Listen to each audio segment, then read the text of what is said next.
बड़े दुख के साथ ये बात कही जा रही है। जब गवर्नमेंट ने वक्फ एक्ट को तब्दील करने का बिल मंजूर करने की बात कही तो फिर सारे लोगों के अंदर खून खोला, उनका खून गर्म हुआ।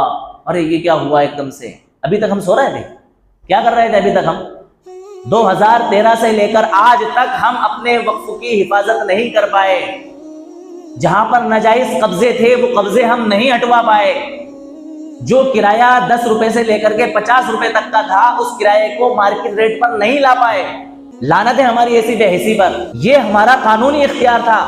वक्फ बोर्ड को हमारी हुकूमत ने कानूनी तौर पर खुद इतना हक और पावर दे दिया था कि आप खुद एक कानून हो हमारे देश का, हमारे भारत का। जिस तरह से महकमा रेलवे खुद एक कानूनी हैसियत रखता है, महकमा दिफा डिफेंस यानी कि मिलिट्री खुद अपना एक हक और इख्तियार रखती है, कानून रखती है, इसी तरह से इस देश के अंदर वक्फ बोर्ड खुद अपना एक कानून रखता है, अपना एक हक रखता है। क्यों नहीं आज तक हमने अपने कानून के इख्तियार का इस्तेमाल किया? क्यों नहीं आज तक हमने इस कानून के तहत जो कुछ हम कर सकते थे वो हमने नहीं किया? अब रोने चिल्लाने का क्या फायदा? अब पछताने से क्या होगा जब चिड़िया खेत चुग गई? अब है क्या हमारे बस के अंदर? हम कर क्या सकते हैं? हालांकि हम शुक्रगुजार हैं विपक्ष के, हम शुक्रगुजार हैं इंडिया गठबंधन के। कल जब ये पार्लियामेंट में बिल पेश किया गया तो इंडिया गठबंधन ने इसका विरोध किया। जो मालूमात मुझे हासिल हुई उसके हिसाब से मैं आपको बता रहा हूँ, ये कहाँ तक सच है कहाँ तक गलत है मुझे नहीं पता। और हमारा मुस्लिम पर्सनल लॉ बोर्ड जो कि मुसलमानों के हुकूक की आवाज उठाता है, वो बिल्कुल तन मन धन के साथ इसकी मुखालफत में है कि हम किसी भी सूरत में वक्फ बोर्ड एक्ट में तब्दीली मंजूर नहीं करेंगे। तकरीबन 40 तरमीमात इस हुकूमत ने वक्फ एक्ट के अंदर करने के लिए प्लान बनाया है। बताओ 40 तरमीमात कितनी होती है? जो कुछ हक इसके अंदर दिए गए हैं उनको तब्दील किया जाएगा। फर्ज करें, अल्लाह ना करे, इस हुकूमत की नीयत ये हो कि वक्फ को ये कानून दिया गया है कि जो वक्फ की प्रॉपर्टीज कम किराए पर हैं वो मार्केट के हिसाब से अपना किराया वसूल कर लें, इसके अंदर तब्दीली कर दें। नहीं नहीं, जो किराया था वही किराया है। हम क्या कर लें?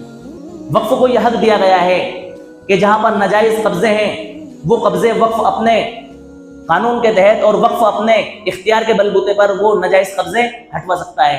गवर्नमेंट तब्दीली कर दे कि नहीं, जो कब्जे थे वो कब्जे रहेंगे, नए सिरे से रजिस्टर करो। जो चीजें, जो जमीनें तुम्हारी वक्फ की खाली पड़ी हुई हैं उनको रजिस्टर करवाओ, वही वक्फ मानी जाएंगी। जिन जमीनों पर कब्जा हो गया है, चाहे हुकूमत के दफातर का कब्जा हुआ हो या किसी कंपनी ने अपनी कंपनियां बना ली हो, फैक्ट्रियां बना ली हो, अब वो खाली नहीं होंगे, बल्कि जो खाली जगह है वही तुम्हारी क्या रहेंगी? वक्फ की प्रॉपर्टी। तो हम क्या करेंगे? ये सारी प्लानिंगें चल रही हैं। यानी 2013 का जो वक्फ एक्ट बना था वो काफी मजबूत था, काफी महफूज था। कुछ कमियां उसमें भी थी, लेकिन इतना महफूज था और इतना बेहतर था कि उससे हमें किसी तरह के बहुत ज्यादा नुकसान का कोई खतरा नहीं। अब हुकूमत के पास तो कुछ है नहीं, नंगे नवाब हैं, सारी चीजें बेच खाई हैं, कुछ नजर आ नहीं रहा है। तो अब क्या करो? मुसलमानों के बुजुर्गों की दी हुई जमीन जायदाद को हड़प भाई। उसके अंदर अगर ये बना दिया गया कानून कि वक्फ की जो जमीन है उस जमीन को हुकूमत जब चाहे ले सकती है, तो हुकूमत के लिए लेना और दूसरे लोगों के लिए उसको हड़पना क्या हो जाएगा? आसान हो जाएगा। हालांकि ये वक्फ की प्रॉपर्टीज ना किसी की मिल्कियत है, ना इसके ऊपर कोई हुकूमत का कब्जा है, ना कोई हुकूमत के इसके ऊपर कोई इख्तियारात हैं।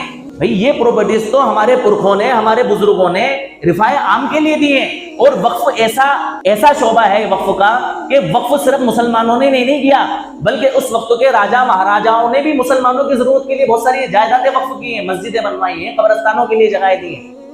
2013 का वक्फ एक्ट के अंदर जो तरमीम हुई है, उस तरमीम के अंदर वक्फ की तारीफ ये की गई कि भाई वो प्रॉपर्टीज जो पुराने मुसलमानों ने मुसलमानों की जरूरतों के लिए दान कर दी हैं या दे दी हैं, वो जमीनें, उलमा ने कहा नहीं, ये तारीफ नहीं चलेगी, बल्कि वो प्रॉपर्टीज जो पुरखों ने, चाहे वो हिंदू हो या मुस्लिम, अवाम की जरूरतों के लिए जो जमीनें दे दी हैं, गिफ्ट कर दी हैं, दान कर दी हैं, वो जमीनें वक्फ की जमीनें कहलाएंगी। बाकायदा ये कानून मंजूर किया गया कि चाहे हिंदू ने जमीन वक्फ करी हो या मुसलमान ने जमीन वक्फ करी हो, वो जमीन वक्फ की रहेगी। उस जमीन को वक्फ की जमीन कहा जाएगा और वो रिफाए आम के लिए होगी। सारे लोग उन जमीनों से क्या उठाएंगे? फायदा उठाएंगे। हमारे बुजुर्गों ने कितना वक्फ किया, और सिर्फ मुसलमानों के लिए नहीं किया, उससे तमाम लोगों ने फायदे उठाए। भाई मुसाफिर खाने बनवाए, तो मुसाफिर खानों में सिर्फ मुसलमान मुसाफिर ठहरते थे या हिंदू भी ठहरते थे? शिफा खाने बनवाए यानी कि हॉस्पिटल, तो उन शिफा खानों में सिर्फ मुसलमानों का इलाज होता था, हिंदुओं का इलाज नहीं होता था। और जानवरों के चरने के लिए चरागाहें बनाई, तो उन चरागाहों में सिर्फ मुसलमानों के जानवर चरते थे, हिंदुओं के नहीं चरते थे। शमशान बनाए। इस शमशान, जिस तरह कब्रस्तानों के लिए जगहें दी, इसी तरह से शमशान घाटों के लिए भी तो जगहें दी ना मुसलमान बादशाहों ने। तो उसके अंदर वो हिंदुओं के काम आ रहे हैं कि नहीं आ रही हैं?